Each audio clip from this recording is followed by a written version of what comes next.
So first I'd be delighted to introduce you to Judith Gust from AUT, who's right behind me. And excuse me, I had the wrong tab open. Oh, there she is. I have got the wrong tab open, so I'm just going to have to say what I know about Judith is that she is the acquisition specialist at AUT and has been working away on some things to make life easier and solve some problems within the library that I've already heard from someone today that they're really interested to hear about. So without further ado, I'll just hand you to Judith. Thank you.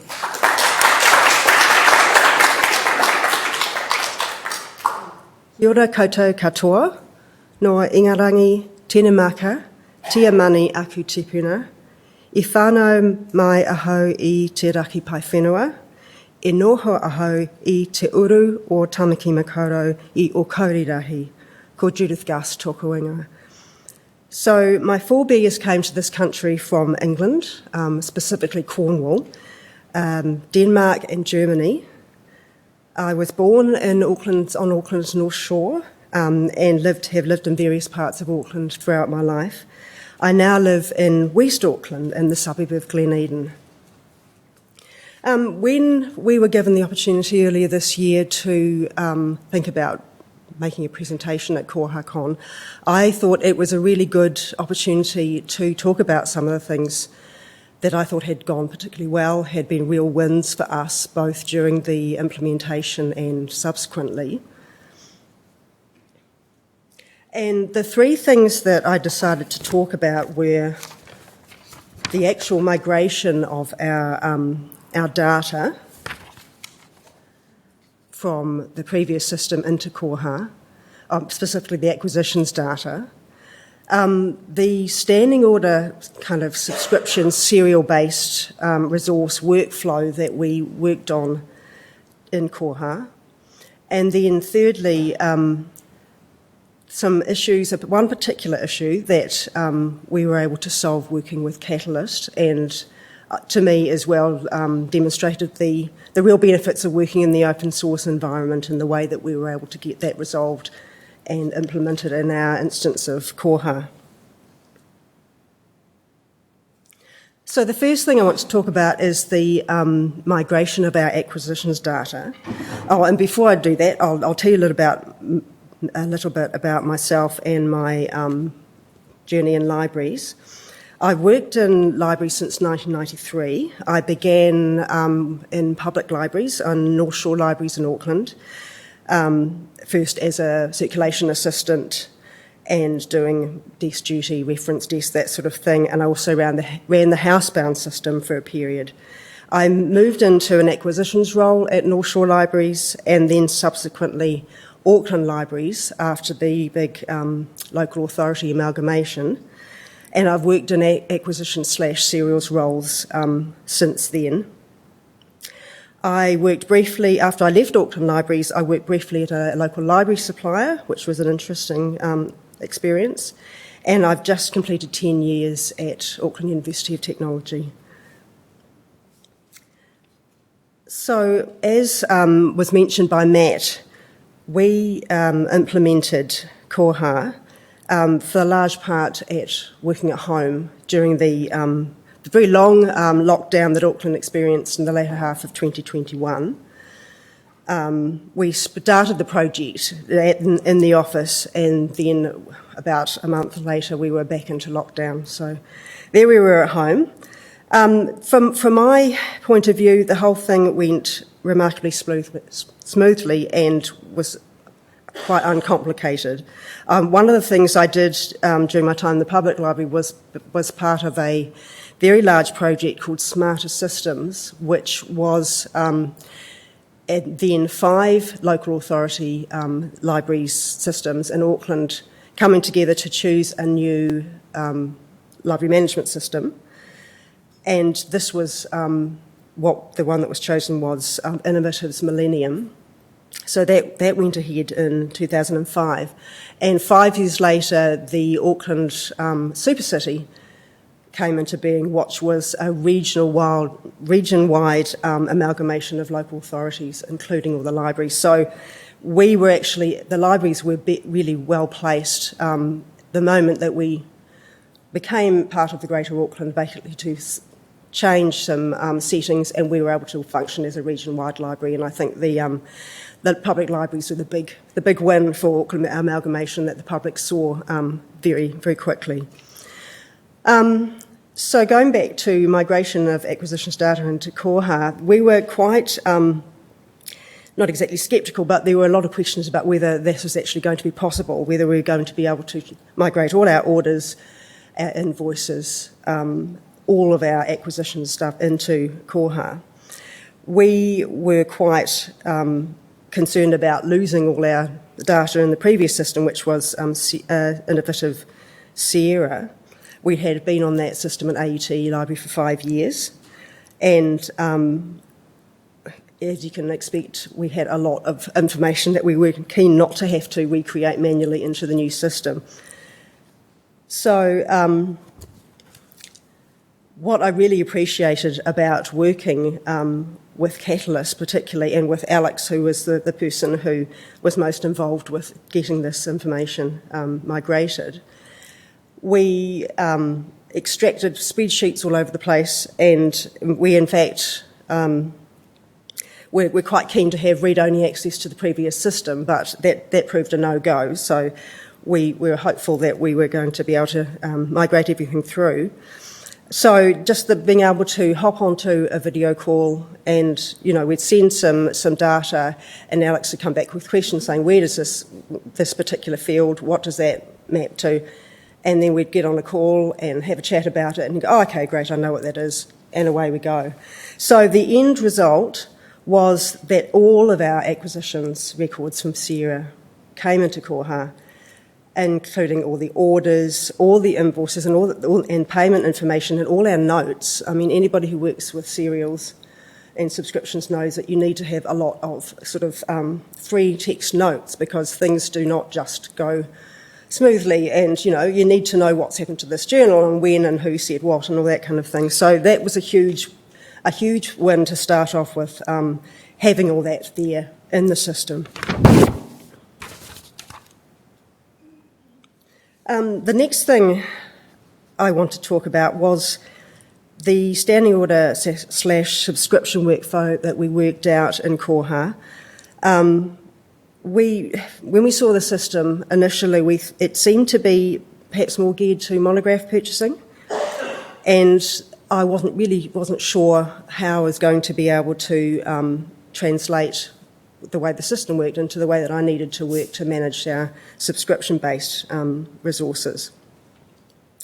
And so, as you do, I Googled and found some very interesting information, and one of the things I found was from a presentation from Kohacon25 in 2017, done by somebody from the University of Michigan, and that was specifically about how they worked with their standing orders. And I thought, this is really helpful.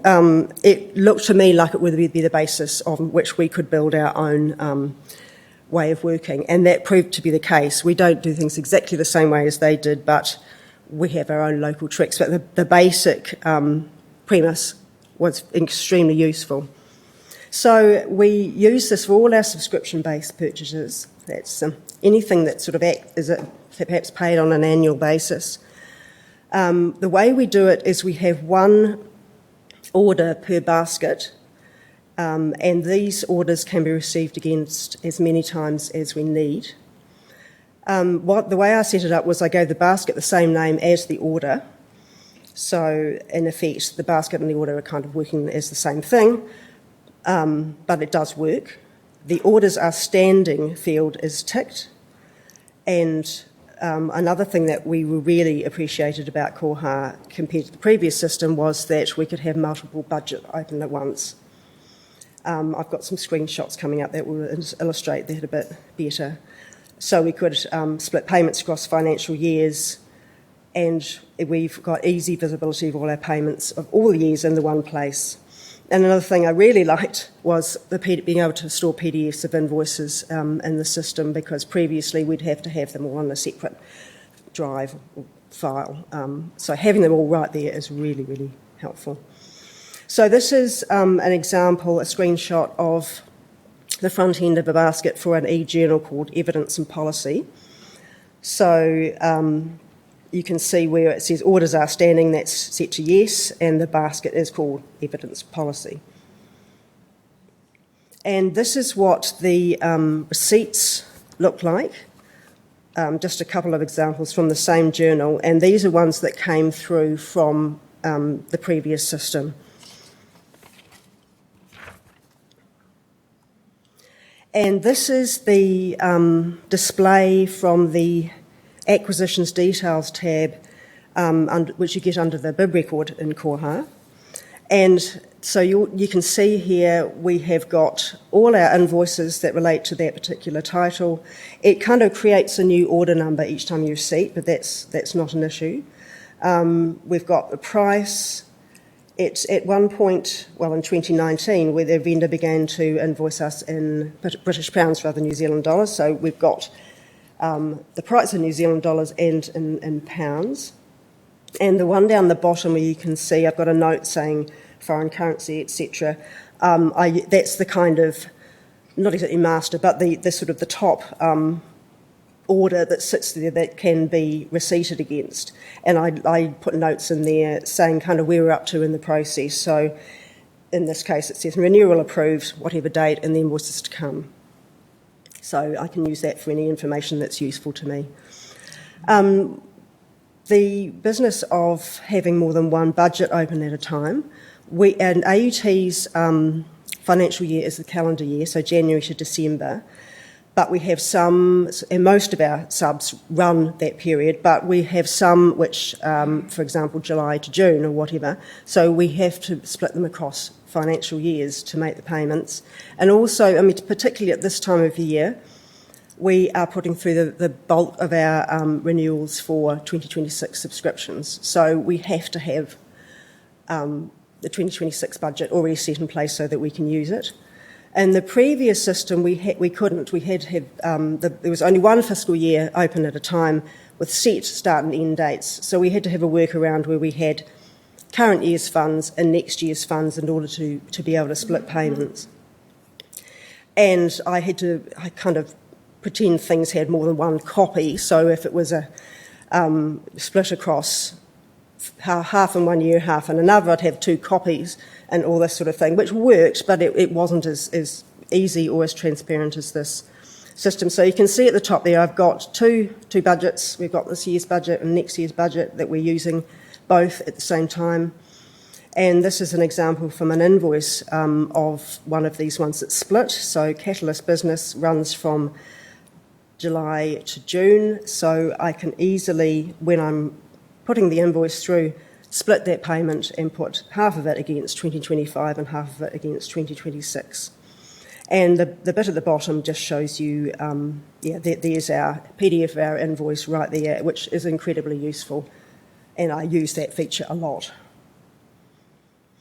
So the last thing I wanted to talk about was a particular issue that we came across, and which Alicia, I don't know if she's here at the moment, but she was, well, Alicia will know all about this. And I also would like to thank Matt for supporting us to get this issue resolved. It's the sort of thing that is only of interest to myself and possibly one other colleague, but it's really important for us to be able to get this right so we can manage our budgets properly. So what happened was we would, and quite often with these things, we're only like using them once a year, so you might only come across your title called Sites at the time when you're going to renew it and pay for it again. And we'd come along and go, oh my goodness, deleted, where's our bib record gone? It's just disappeared. And this kind of surprised me to start off with because I couldn't understand why a bib record would be able to be deleted when there was still invoice and order information attached to it. But never mind, that's what happened. So we'd come across this and we go, goodness, what's that? Now you can see our receipts are still there. You know, the funds have been expended the right way and all that sort of stuff. Our notes are still there, but the bib record, we've lost that link between the bib record, the order and the invoice. So that wasn't a great thing. So we set that up as a job with Catalyst to see whether we could get this, basically everything put back the way it was. And this is a view what the invoice looks like for that same title. So again, you can see, everything's there, all the invoice number, the date, etc. But we've just got this deleted bibliographic record, which is not great. And it's not so bad when you've got one title on an invoice and it's easy. And because I'd called the baskets the same as the order, we knew what it was. But if you've got a multi-page invoice and you'd have, potentially some titles and then a whole lot of, 2 or 3 deleted bibliographic records, so it wasn't a great thing to stumble across. So we worked with Catalyst, and Alicia came up with a way of basically putting everything back the way it had been. She put a new field into the basket for when we were seating. So we had this link to different record field, and if we clicked on that, we could get the relink order. So we could then go and find the bib record that we wanted and relink it to our order. And under the second half of the bottom of the screen, down the bottom, there's a relink to order there. Now, I haven't gone on to put in screenshots of the whole process, but it gives you an idea of the sort of thing that we put in place.